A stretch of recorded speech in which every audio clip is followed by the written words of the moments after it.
Adventure Ministries, Voice of Jerusalem, has planted trees in Jerusalem since 1975. These trees continue to grow among the trees we are still planting today. Be a part of fulfilling biblical prophecy by planting a tree in Israel in memory of your loved one for just $25. A beautiful certificate will be mailed to you from the Holy Land. Call 1-800-517-HOPE. That's 1-800-517-4673.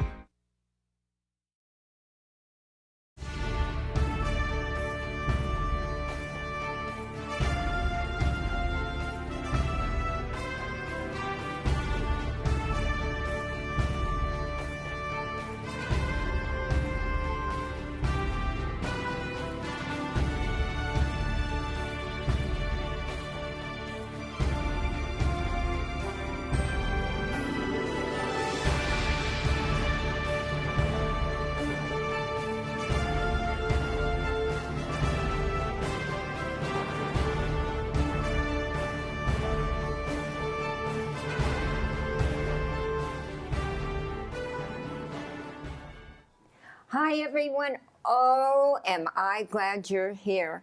We are going to have a lot of fun today because my guest, we've probably been best friends for almost 30 years. And we just kind of tell it like it is. We have funny stories. But Rex Nichols is here. Rex, praise the Lord. Oh, that's more like it, yes.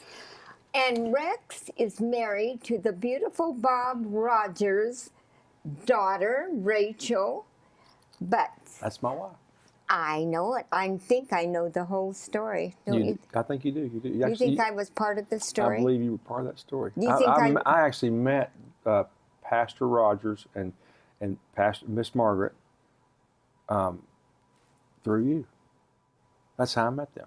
We had no idea. And just to be basically frank, at that time, when I first knew you, you were married. I think she was Miss USA, Miss Universe. Well, I knew you before I was married to her. I remember I married her I got married in 2000. 2000. We met in 89. We met in 89. Was this before Pat ran for election, Pat Robertson, or after? It was after Dr. Robertson ran for election, yes. Yes. 89, yeah.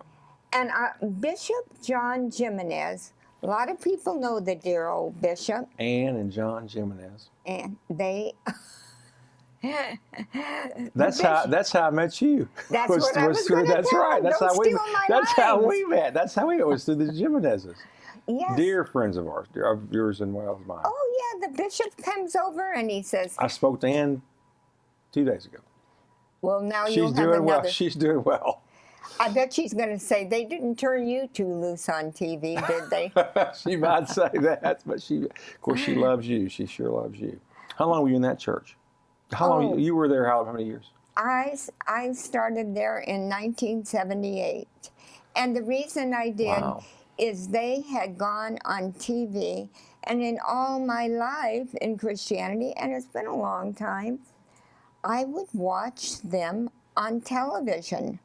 And Rex... They had the praise and worship, the first ones on TV to really have band and... tuxedos. And lift up their hands and shout. But it was the dancing. Had you ever seen people dancing? You didn't then, did you? Well, no, not. Well, I think I've seen it all. I've seen a lot of things. The Jimenezes, wonderful people of God. Oh my Lord, great people of God. Pat Robertson loved John. John, he's departed. Gone on to be with Jesus. Dr. Robertson and of course Gordon and and then you got. In Virginia Beach, you've got the 700 Club and all of that, and you've got Regent University, and you've got Rock Church. Man, that's a great place to live, Virginia Beach. That is a good place to live. I visited there many, many times. That's when I was there probably 3 years on and off during that construction time of Rock Church when they were building their new facilities there. Oh, I know. Rex became part of my booking department. We had more fun, and not only that. When Rex was single and, well, even when he was married, he would say, "Hey, Jack, I'm going to go here. I'm going to go there. And can you come along? We're taking the plane." Well, what did I say? Let's go. Let's go. Yes. We travel a lot together. So we've We been did. And all over together. Douglas Walker. Doug Walker and how's old Molly doing? Good old Molly. She's still Has in she there. gotten married yet? No, anybody. Molly is wonderful. If Molly Young, right? Molly Young. Molly Young. Molly Young is the historian. Molly is the one that could tell every detail of everything. She definitely has a memory. God love her. Many Christian booksellers. We Yes. walked walked the aisles, and many of the NRBs and Oh yes. lots of good times, Jackie. We've had lots of services with George Otis. How about George Otis? Back when old George was around, and Oh, we ran his what do we run where his displays and his booths. his booths, and then yeah, of course there's when a lot of he would have attraction there. high adventure conventions, and people would get together, and there's always lots of things going on. How's old Lucille Gravely? Have you heard from her lately? Not recently. I'd like to. How about you? I spent it's probably been a year since I've heard from Lucille, but she was still up there in Oklahoma. She was thinking about moving to Israel, as a matter of fact. Well, of course, she's been thinking about that She for a while. got a house there. Oh, okay. Well, But good. she didn't move. Lucille Gravely, very wealthy woman from Yes, Oklahoma. Yes, she was in the. She's her husband. Her was in the Sonic Drive-In. That's right. Did you ever go to Sonic Drive-In? I did. Was it good? They have them in Dallas. I'm from Dallas originally, and they have them there still. Exactly. Everything's in Dallas. Last time I went to Dallas, for All the the people have first moved there time for in sure. my life, I had, what is that, sushi and stuff. You did. You ordered it. Oh, I did. Okay, that's right. I don't even like that kind of food. It was delicious. It Where was was good. that place? We went to. That's right. We probably went to Sushi, the best sushi in the world. Is there in Dallas. Dallas is growing now. I think there's 1,100 people a day moving to Dallas. The traffic's horrendous. I heard Thank that. God I moved to Louisville. Yes. Don't bring the traffic here with you. No, definitely not. Believe me, this is a blessing having Rex. Let me tell you about him. I don't even know what his occupation is. Every time I turn around, it's something new. I would say, would you call yourself an entrepreneur? Or what's that other one? Where I'm just trying to make a living and raise two Oh, kids. don't listen to him. Take care of my wife, which they all stay happy. No, I've been in business out of Dallas for a long time. We've got some real estate holdings and some different things we do. And moved here to Louisville to, get married. My father-in-law told me I had to move here, so I did. I'm sure I'm glad I did too. Anyway, Bishop calls and says, Jackie, you have got to come over and meet an evangelist. His name is Brother Howard, but I want you to meet Rex Nichols. And I think, was I married? I wasn't even married at that time. No, you and Harry had just gotten married. Oh, we You had just gotten married. You just got. We really go back. You hadn't a long changed your time. cards yet. I mean, it still said Yaki. You were just getting ready to change your cards. I'm sorry, it said Mitchum. Excuse me. You were just getting ready to change your business card, so he hadn't been married long. Oh, no. And the reason is you work so long. Can you imagine changing your name to Rex Rogers? Everybody knows Rex. I did when I moved here. That's what my wife tells me. The reason I think it's really good to have you on, Rex, is there was a time and that you went through something very terrible. And when you told me the story, or some of it, I said, I need to put Rex on the 700 Club. Are you kind of also, I said entrepreneur, I was trying to think of a startup. Do you do startup businesses? We have. Yes, ma'am, we have. We sure have. I have over the years. We've run a bunch of different businesses. You're there with all those lawyers? I've got some. We have some lawyers on staff, actually. Yes, ma'am. Oh, mercy. Oh, Steve Simmons has been with us forever, our general counsel. So How is Brother Steve? he's doing good. He's doing good. He went to Israel with us the last time we were there and had a real good trip. And I think he may have gotten Saved? He was Methodist. I think he may have gotten saved even more. I think he may have gotten more saved. He sure had a good time. You know, when he we went with Bob Rogers. he went with Dr. Rogers. Yes, ma'am. Yes, ma'am. You know, he got left there. Did you hear? You mean Harold Bredesen? No, old brother Harold. Oh, okay. No, Steve got left. He didn't. He missed something happened with his connection or his plane, and they changed the date. The dates got mixed up, and he was gonna have to stay for a month, and then of course they got it straightened out. It was pretty. It was earth shattering to him, but he got home okay. Oh, Steve Simmons. I mean, if your lawyer can't get out. Well, there you go. Yeah. They probably. We actually, when we met, I remember that back when we met Bishop Jimenez. Yes. I was traveling with Brother Howard, a pastor out of Dallas, evangelist. I was in business, and I had just started traveling with Brother Howard when I met you. And of course, I'd be home.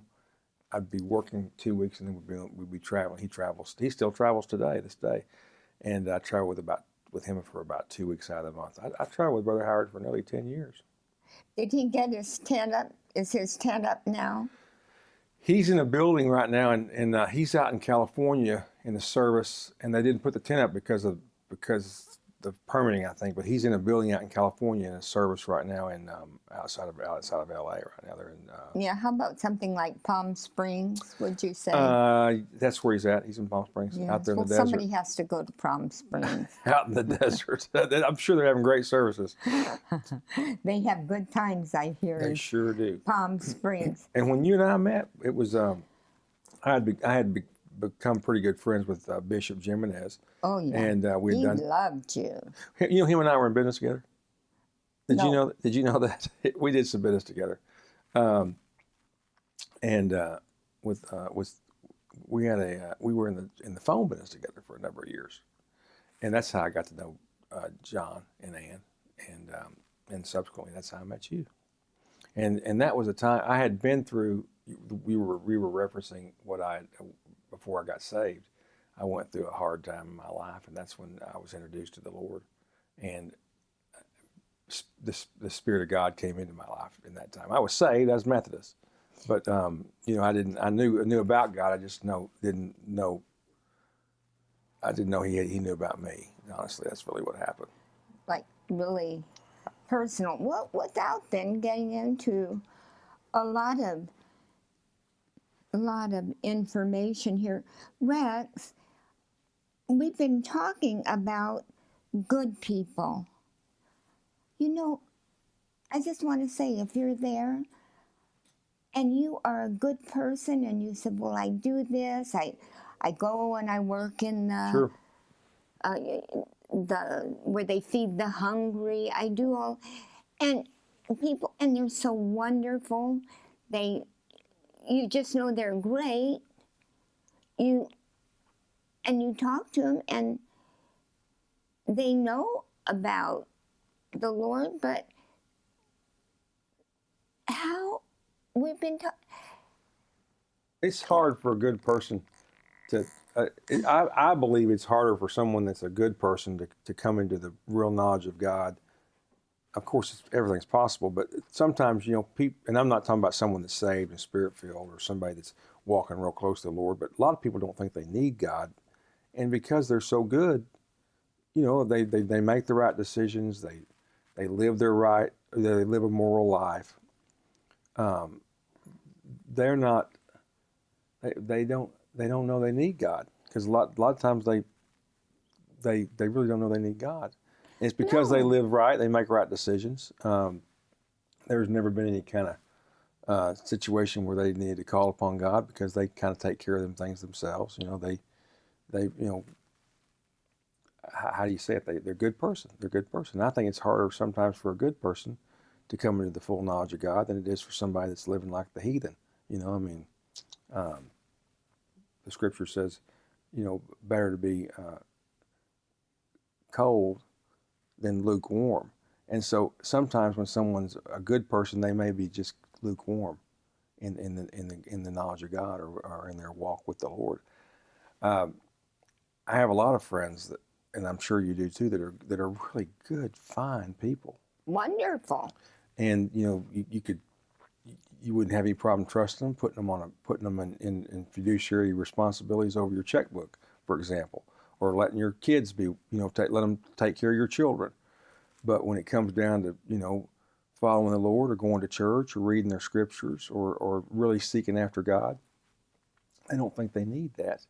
And especially in society today, when you turn on the TV, the liberalism we have in our country, and just like, for example, the Boy Scouts now are changing their name. Did you know that? No, I didn't. What is it? This has just come out in the last 24 hours. They just announced that they're changing them. They're going to allow girls in now, and of course a whole bunch of other things. So what are they? They're not. It's not going to be the Boy Scouts anymore. It's going to be girls, boys. You can't say Indian Scouts. No. Nothing. That's not politically correct. You have to say what is it? Native Americans. Yeah. So I don't. That political correct thing is just overtaking us. It's overtaken us, and so it's an attack on the scriptures. I mean, it really is. It's an attack on God. I mean, because it brings right into church. Because the next thing you do, you can't preach against homosexuality. You can't preach against sin. Basically, you can't preach against sin, and so that's really what that is. And that kind of reverts back to these people that are these good people. Sometimes they really don't understand that they don't know God. A lot of the ones we're referring to as far as good people. So I think it's hard for that type of person to really come into the knowledge of God. It is. Rex, the other day, I was going to walk into this store, and I was carrying a few things, and this man reached around and held the door. And he was kind of timid about it, and I thought, this has just gone too far. I love it when a man holds the door. And you always stand up when a lady comes to the table. Absolutely. I mean, how many of you know somebody like that? There aren't many Rex Nichols anymore. I don't know about that, but they apologize almost. They don't know if they're going to get their ears boxed, or if you're going to. Oh, he was so happy. He was. When I smiled and said, "Thank you." But Rex, well, Louisville was a good town, though. It's still a homey. People here are friendly. This is a great place to live. So I mean, and of course, there's still that political correct thing in town, but still, this is a great place to live. It's not. And I don't want to stereotype, New York or the North, but it's different than the South's different than the North. Rex. This is kind of around the dividing line here. When we first met, if somebody had said, "You're going to end up in Kentucky"? Oh my Lord, no. I mean, I'd never been. What has happened here? I lived in Dallas nearly 40 years, and my business is still there. I'm back in Dallas, often. And no, I've never. I lived there 40 years. I tried to live in California. I was there, only made it there 6 months. Couldn't do that. And then was in Atlanta for about 8 months out of that 40 years. Neither one of them places I came back to Dallas. Here I am, a Californian. I mean, it's a nice place to visit, but I wouldn't want to live there. Okay, So, no, I never thought I'd leave. I never thought I'd leave Dallas, but I did. I just can't believe it. Sure, I'm glad to live in Louisville. Well, you came here too. I mean, I was here before you. Oh, you sure were. It was a good thing I sent Rachel over to check out those radios That in was Dallas. a good thing. That was a good thing. I sure was happy about that. I really was. So one day we were checking. I talked to a guy in television, and he had something going on over in Dallas, and I was thinking, Rex is over in Dallas. So I said, "Hey Rex, Rachel Rogers is coming over to Dallas. Do you think you could meet her?" And, "Oh, sure. And I thought, I wonder what reaction Rex would have to She is You know, drop dead. No, let's not use that. But she is beautiful. my wife's gorgeous. Yeah, she's gorgeous. Wonderful on the inside and out. She is. You know, And even as young as she is, she's one of my best friends. I love Rachel. But well, Rachel gets back this beautiful girl that probably every man in Louisville that was single wanted to marry her. And I said, Rachel, I said, did Rex pick you up and take you to the meeting? She said, yes. I said, well, how did that go? Okay. I said, Rachel, did he like you? She says, no. She says, I don't think he liked me very much. Whatever. No, she didn't say that, did she? Yes, she did. Well, you know, when I told you that. And she you know came what to town yes. to help us with a TV station that we were having issues with. Well, Wade Decker, Yes. my partner, we were having some issues with it. Now? Well, back then, when she came to town Yes. to help us with it, you sent her out there, and her dad sent her out there to help with the television issue that we had, and I was Right. thankful they were coming, and more thankful when she got there. You owe me. Don't forget it. I know Go I ahead. did, and so she came out, and it's funny. I had they got to working over there in their business, and I picked her up because of course it's my friend's daughter, and they went over there and worked all day, and then speaking of lawyers, one of the lawyers said something to me in the back. Said, "Hey, I want to ask that girl single." Of course, and I honestly thought Rachel was married, and so he started talking about that girl's single out there, and I was listening, and he's asked me, he said, "Rex, what do you think about me asking her out?" And I said, "Well, this is a lawyer that worked for us."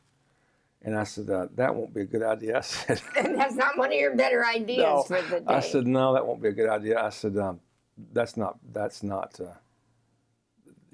business like. We don't do that kind of stuff. You know that, Russ. And of course, I was thinking about me asking her out. I didn't know she was single until he said yes. it. And when he said that, I thought, well, yeah, you're not going to be doing that at all, especially if you're going to work here. And that's when I first found out she wasn't married, honestly. And no, I didn't tell you very much. I wondered what the reaction might be because, as I say, Rachel is just beautiful inside and out, and I just love her. And of course, you're like my son. I love you, and I was just. Well, tell us about that wedding. We're going to get some pictures of that wedding. Now. Well, you want me to tell you about me chasing her? Is that what you want me to tell you? Because I'll tell you what happened next after you sent her to Dallas. Yeah. So the next thing you know, I thought, well, man, I got to figure out some way to ask her out. And I had a friend of mine, a guy named Walter Hallam, Pastor Hallam. Love him. Great man of God, was looking for an airplane, and he called me wanted to know about an airplane, and I said, well, I suggested the kind to buy, and he said, okay. I said, I'll tell you what, we'll let you, when next time you try one out, well, I said, I'll send one after you to pick you up, and you can utilize this thing and see if you like it, and, go over what the cost of operations are. And so he said, okay, great. So a couple of weeks went by, and he was going to coming to Louisville to preach. And now Walter has a services all weekend, and he has a late service in the morning service, so he had to take a private plane when he preaches out of town on Sunday. That's what he was needing an aircraft for. So what happened was we had promised him an aircraft, and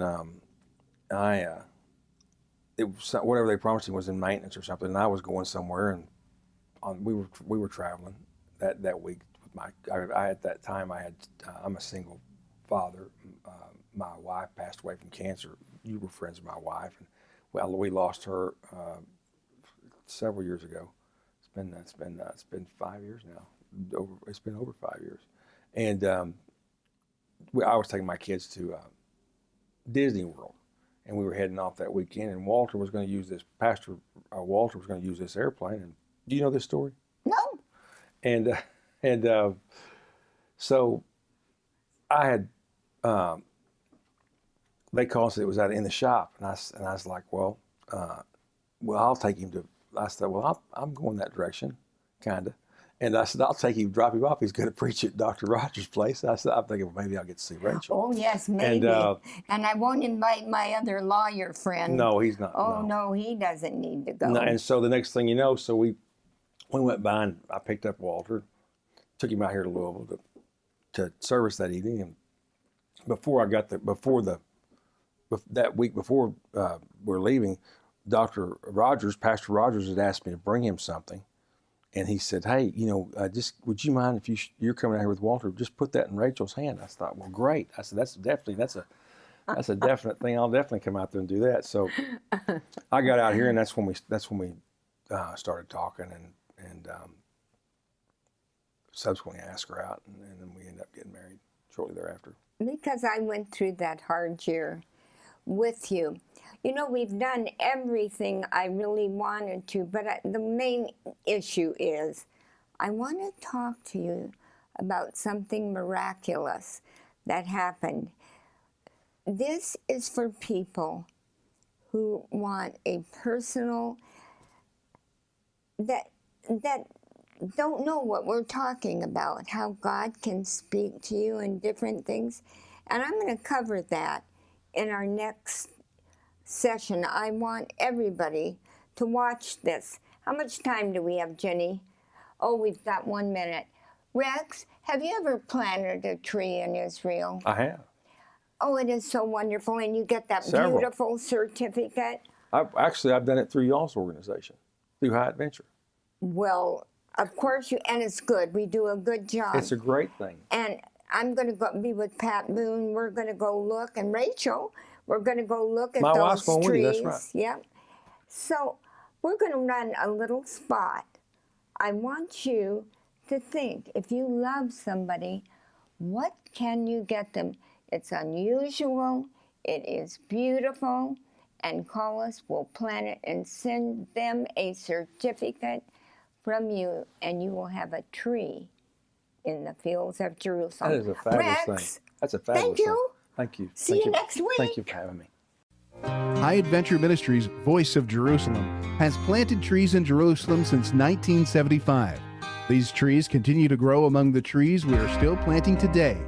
Be a part of fulfilling biblical prophecy by planting a tree in Israel in memory of your loved one for just $25. A beautiful certificate will be mailed to you from the Holy Land. Call 1-800-517-HOPE. That's 1-800-517-4673.